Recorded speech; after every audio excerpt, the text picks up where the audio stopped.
모든 일, 결과에는 원인이 있잖아요. 어떤 원인이 결과로 이어지는 것을 인과라고 부릅니다. 그리고 그렇게 돌아가는 세계를 인과율로 돌아가는 세계라고 우리가 부릅니다. 외부적인 요인, 현상으로 보여지는 세계에는 인과율의 지배를 받습니다. 근데 하나님은 이제 그 세계로부터 불러낸 사람들에게 전혀 새로운 차원의 세계를 보여주세요. 인과율의 사고에 젖어 있는 사람들은 원인과 결과로만 모든 것들을 판단하고 이렇게 사고를 하는 사람들은 하나님의 약속을 처음 들었을 때는 못 알아듣습니다. 이해를 못 합니다. 불교 용어 중에 인과응보가 있잖아요. 원인이 어떤 결과로 이어질 때 뭐 착한 일 하면은 좋은 것으로 보상을 받고 악한 일, 나쁜 일 하면 나쁜 것으로 보상을 받는다. 원인에 응당한 보상을 받는다. 그래서 인과응보가 되는 것이죠.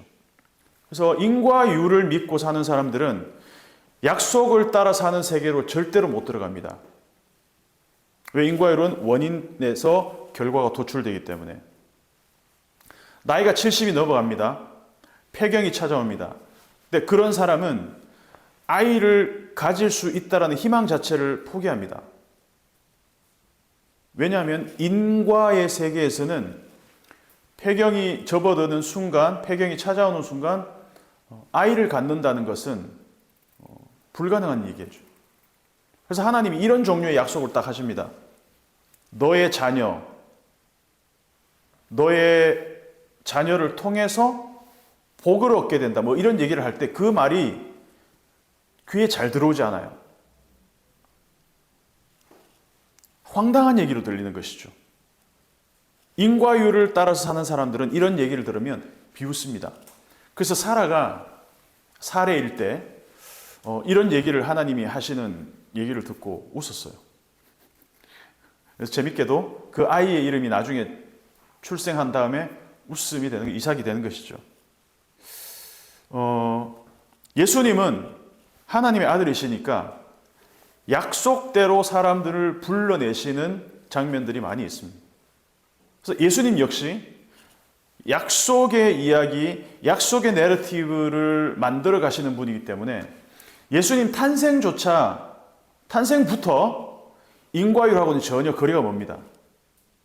인과율에 의하면 남자와 여자의 동침이 이루어진 다음에 아이가 생기는 거잖아요. 근데 예수님이 태어난 방식은 인과와는 전혀 관계없이 태어납니다. 상식적이지도 않고 인과율에 맞지도 않습니다. 그래서 탄생부터 인과율과는 배치되는 이야기가 예수님의 생애의 이야기입니다. 제자들은 예수님이 하시는 말씀을 예수님과 동행하던 그 시절에는 잘 못 알아들었어요. 왜? 이 현상적인 것, 원인과 결과에 따라서 생각하고 살아가는 그 세계를 벗어날 수 없었기 때문에 예수님이 하시는 말씀이 무슨 소리인지 잘 못 알아들었어요. 내가 마시는 잔을 너희가 마실 수 있느냐? 이 질문을 제자들이 오해를 했기 때문에 아주 할 수 있다라고 쉽게 대답을 합니다. 하지만 그 질문을 생각해 보면 굉장히 무서운 질문입니다. 심판과 죽음의 상징인 그 잔을 받음으로써 나의 죽음에 너희도 동참할 수 있겠냐? 이 질문입니다. 근데 야고보와 요한 같은 사람들은 예수님이 의미하는 것, 예수님이 말씀하시는 그 잔과 세례의 의미를 모르기 때문에 쉽게 얘기합니다. 동삼이몽인 것이죠. 물고기 2마리와 떡 5개는 인과적인 어떤 사고로 생각하면 한 사람 먹으면 끝입니다. 많이 먹는 사람은 물고기 2마리, 떡 5개로도 배가 고프겠죠. 그런데 약속의 세계에서는 이 말도 안 되는 적은 숫자의 음식이 5,000명을 먹고도 남는 일이 일어납니다. 이해가 안 되는 겁니다. 물 위를 걸으면 빠집니다. 당연합니다. 근데 물 위를 걸어도 빠지지 않습니다. 전혀 다른 세계입니다. 죽으면 끝입니다. 그런데 죽었는데 다시 살아납니다. 인과율의 세계에서는 상식적으로 이해가 되지 않는 이야기들입니다. 세베대의 아들 야고보와 요한이 주께 나와 여짜오되 선생님이여 무엇이든지 우리가 구하는 바를 우리에게 하여 주시기를 원하나이다. 이 구절 직전에 마가는 예수님이 고난받고 죽음에 이를 것이라는 예언을 일부러 넣습니다. 그리고 예수님은 이 말씀을 성경에서만 3번씩 하십니다. 내가 고난받고 죽게 될 것이고 그리고 사흘 만에 살아나야 될 것이다.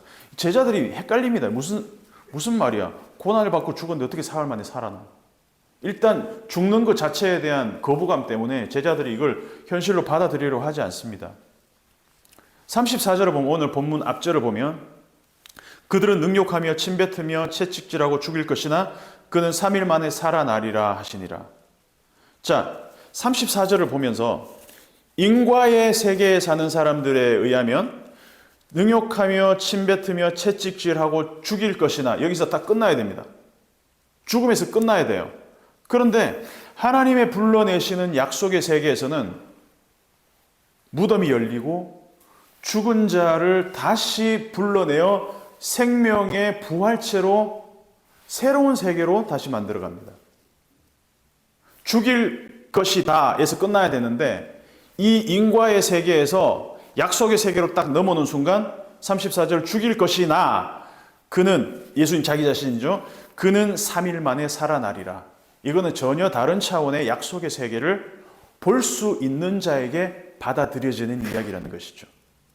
이전에도 예수님은 제자들한테 내가 어떻게 될 것이다 라는 자기의 운명에 관해서 여러 번 말씀을 하신 적이 있는데도 불구하고 충격적이게도 아니 어쩌면 상식적이게도 제자들은 하나같이 예수님의 말씀에 대해서 비슷하게 반응합니다. 먼저 베드로는 죽다니요. 말도 안 되는 소리. 결사적으로 막아서며 예수님의 반대합니다. 무슨 소리입니까? 절대 안 됩니다. 막아섭니다. 그리고 오늘 본문에서 본 것처럼 야고보와 요한, 베드로, 야고보, 요한은 특별히 예수님이 자주 다니고 다니던 제자들입니다. 이 야고보, 요한은 우리가 원하는 것을 무엇이든지 들어달라고 요구합니다. 실망스럽습니다.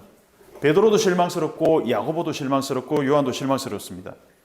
유독 챙기셨던, 유독 예수님이 챙기셨는지 아니면 이 베드로, 야고보, 요한을 통해서 다른 제자들도 너희와 크게 다르지 않다는 것을 보여주기 위한 것인지 모르겠지만 이 사람들은 특별히 예수님과 다니면서 다른 제자들 9명의 제자들보다 많은 경험들을 했습니다. 이 셋은 죽은 아이를 살리는 장면도 현장에서 직관을 했고 예수님이 영광스러운 모습으로 변형되는 그 영광이 변화산에서의 모습도 직관을 했던 사람들이고 심지어 겟세마네에서 제자들을 데리고 가서 기도하실 때에도 이 셋만 따로 더 데리고 올라가시기도 했습니다. 그만큼 특별한 장면, 특별한 기억들을 공유하는 이 세 사람입니다. 근데 그럼에도 불구하고 베드로, 야고보, 요한 이 세 사람이 다른 제자들보다 훨씬 더 자기의 욕망을 노골적으로 드러내는 장면들을 우리는 보게 됩니다. 왜 그럴까? 아까 얘기했던 거랑 같은 맥락입니다. 예수님과 제자들은 이 세계를 보고 해석하는 방법이 완전히 다릅니다. 똑같은 현상에 대한 시각이 완전히 다릅니다. 동상이몽. 그래서 예수님이 하시는 말씀을 못 알아듣는 게 대부분이에요. 물론 예수님의 제자만 그런 것도 아니죠. 잘 배운 니고데모 같은 사람들 얼마나 학식이 있었겠습니까? 바리새인 중에서도 바리새인 아무나 되는 거 아니잖아요. 그런데 거듭남 얘기하니까 거듭남? 엄마 모태에 다시 들어갔다 나오는 게 거듭남입니까? 이러고 앉았고 그리고 예수님이 요한복음 2장에서 이 성전을 헐라 내가 사흘 만에 일으키리라. 그러니까 사람들이 뭐라 그럽니까? 사흘 만에? 46년 동안 지은 걸 어떻게 사흘 만에 일으키지? 이러고 앉았는 거죠. 못 알아듣습니다. 예수님이 변화산에서 신비로운 광채가 나는 모습으로 변화하셨을 때 베드로, 요한, 야고보가 그 아우라에 완전히 압도가 됐습니다. 그 영광스러운 모습에 압도되어서 저 좌우에 서 있는 모세와 엘리야 자리에 우리가 있으면 얼마나 좋을까. 그 옆자리를 사모했던 사람들이 야고보 요한입니다. 37절 여짜오되 주의 영광 중에서 우리를 하나는 주의 우편에 하나는 좌편에 앉게 하여 주옵소서. 그래서 이 사람들의 머릿속에는 지금 평생 그물질만 하다가 갈릴리에서 물고기만 잡다가 이제 이 식민지 로마 식민지에서 벗어나서 예수님이 이제 정권을 잡고 카이사르 이상의 존재가 되면 우리는 이전에 그물질을 하던 우리의 신분과는 상상할 수 없는 그런 권력을 얻게 되겠지. 그런 자리를 얻게 되겠지. 저는 모세, 제 동생은 엘리야 시켜주세요. 인사청탁을 노골적으로 하는 거죠. 공직자가 청탁을 받고 직무를 수행하면 2년 이하의 징역이나 2천만 원 이하의 벌금을 받습니다.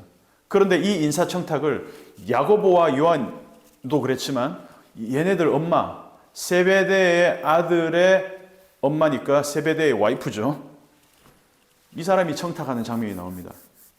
아마도 이 엄마가 볼 때 저 예수란 사람들을 우리 아들 둘이서 따라다니는데 딱 보니까 뭐 기적도 일으키고 뭐 어마어마한 사람이에요.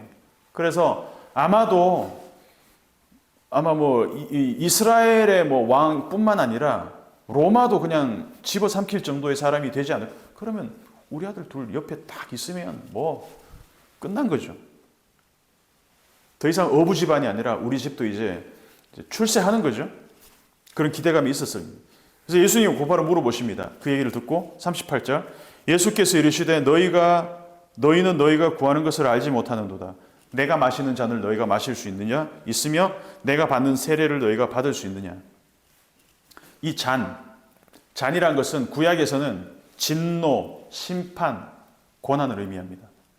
시편 75편 8절을 보면 여호와의 손에 잔이 있어서 악인들이 다 그 찌꺼기까지 마시리로다. 이 잔을 마신다는 것, 심판을 받는다는 거죠. 이사야 51장 17절을 보면 여호와의 분노의 잔을 마셨다는 표현이 나옵니다. 이 잔과 여호와의 분노가 연결이 됩니다.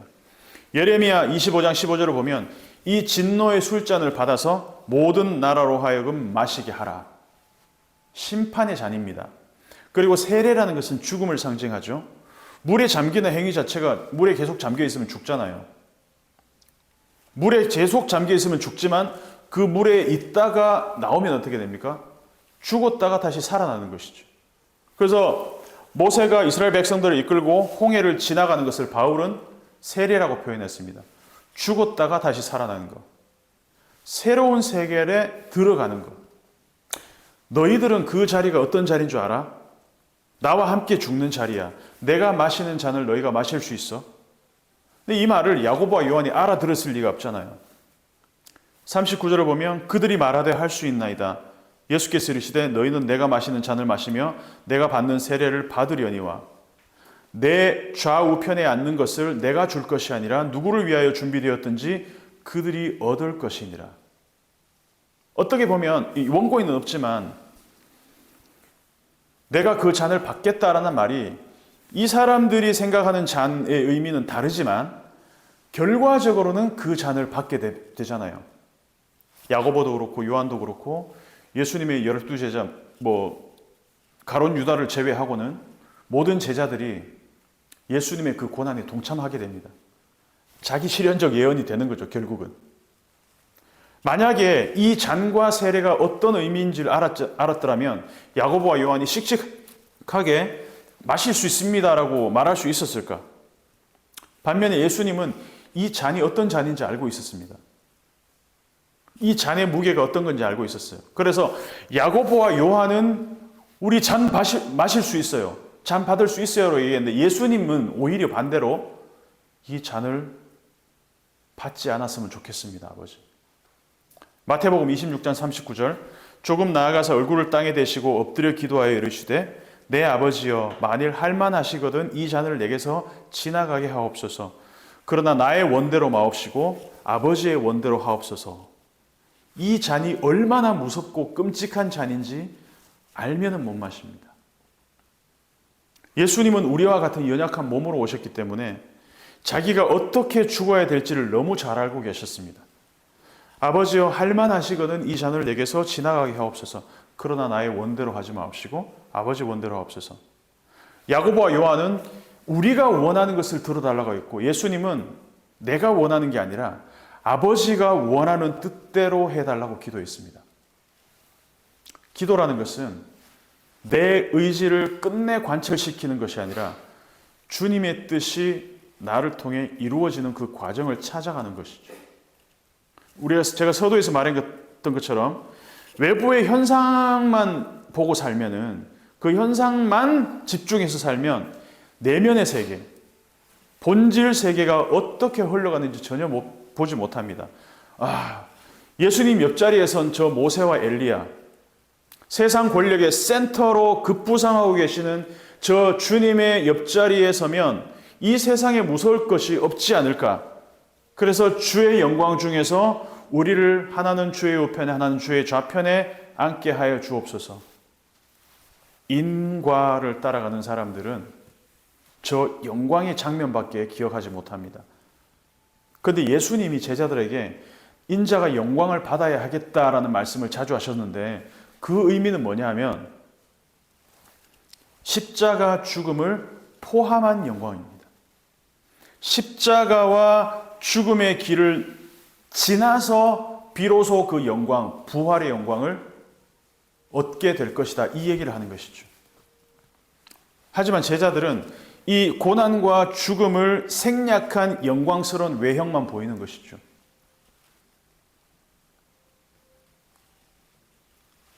약속을 못 보면 현상의 노예가 됩니다. 아브라함이 외부적인 현상만 보면, 기근이 들면 약속의 땅에서 버티는 게 아니라 애굽으로 다시 내려가는 게 상식적인 게 맞습니다. 아브라함은 상식적인 사람입니다. 죽음의 위협을 느끼면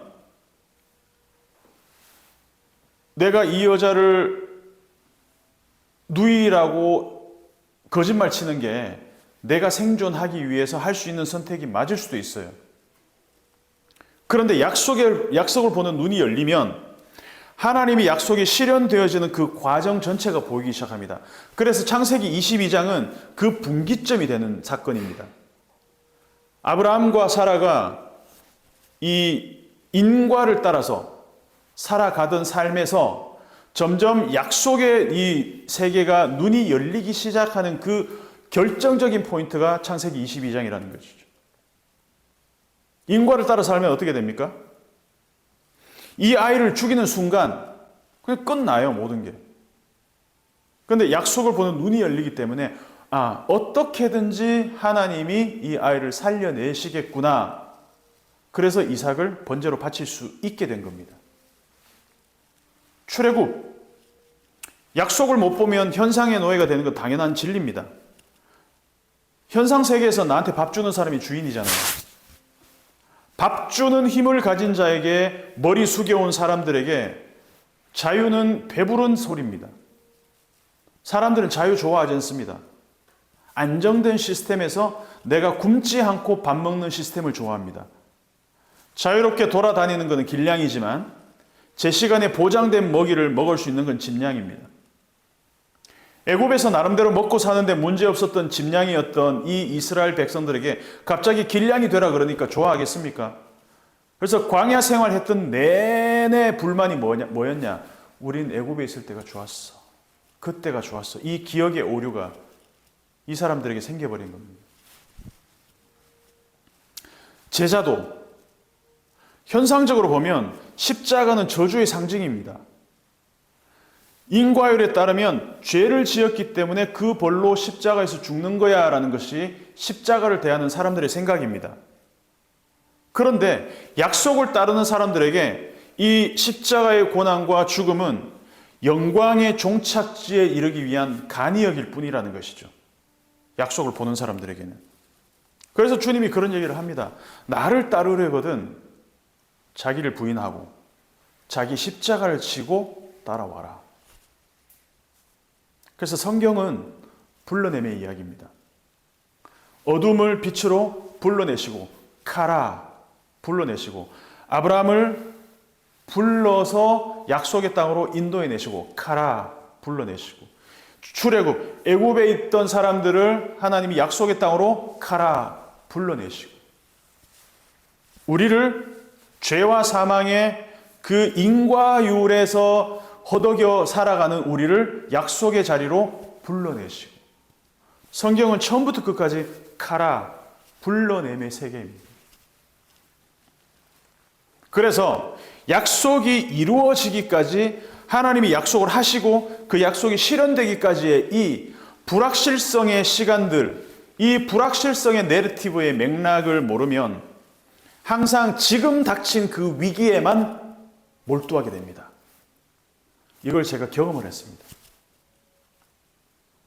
그 경험을 자세하게 얘기하진 않겠지만 제 아내와 함께 나누었습니다. 위기가 닥칩니다. 그러면 이 약속의 긴 내러티브의 맥락 안에서 그것을 해석하게 되면 그것은 한 과정일 뿐입니다. 에피소드일 뿐입니다.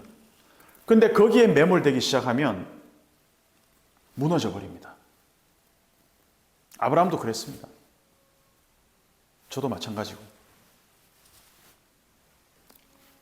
예수님은 하나님의 약속으로 이루어질 그 약속의 내러티브 전체를 아버지와 공유하고 있었기 때문에 기꺼이 잔을 마셨습니다. 죽음의 두려움과 아버지와 단절되는 그 두려움이 압도적으로 예수님을 덮었지만 그것을 더욱더 강하게 덮어버리는 아버지와의 사랑의 그 관계 때문에 예수님은 잔을 마셨다는 겁니다. 내가 이 저주의 잔을 마시지 않으면 나의 제자들, 나의 사랑하는 자녀들이 이것을 마시게 될 것이라는 걸 알기 때문에. 그래서 사실은 예수님이 너희가 이 잔을 마실 수 있냐? 라고 물은 동시에 예수님은 이미 사실은 내가 너희가 마셔야 될 잔을 다 마실 것이다 라는 얘기를 하고 계시는 것이죠. 그래서 너희 잔에는 저주 대신에 나의 피와 생명이 담길 것이다 라는 것을 예수님은 말씀하고 계시는 겁니다. 우리가 외부적인 것에 막 정신이 팔려 있을 때 주님은 우리의 내면을 계속해서 회복시켜 가기를 원하십니다. 외부적인 것은 우리를 구원할 수 없습니다.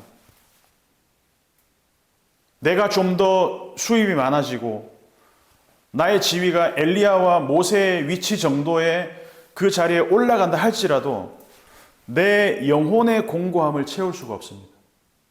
그것이 우리를 구원할 수 없습니다. 내가 주님 옆자리를 보장받는다 할지라도 그 자리가 나를 구원할 수가 없습니다.